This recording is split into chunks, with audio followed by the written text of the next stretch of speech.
மறுபடியும் சந்திக்கிறதுல சந்தோஷம். இப்போ இதில் உங்களுக்கு ஒரு வீடியோஸ் இதில் போட்டிருந்தேன். போத்தில் கொடுத்தா வந்து காசு கிடைக்கும். கடைசியாக எல்லாம் முடிஞ்சு இப்போ வந்து 33 டின் போட்டிருக்கிறேன். அதில் வந்து சின்ன சின்ன இதுகள். அதுக்கு பிறகு இதில் பில் வரும். இதை எடுத்துக்கொண்டே கொடுத்தோம்னா எங்களுக்கு வந்து காசு கொடுப்போம். இதில் எவ்வளோ இருக்கும். இது எங்கட ஊரில் இருக்கிற மாதிரி ஒரு சின்ன ஒரு பெட்டி கடை. இதில் தேவையான ஜூஸுகள் என்னென்ன ஜூஸ் வேணுமோ அவ்வளோ ஜூஸும் இருக்குது.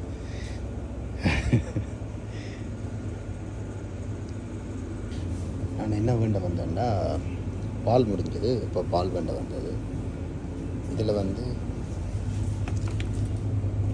நிலக்கரி தொண்டு இருக்குது. அது வந்து சுமி பாட்டு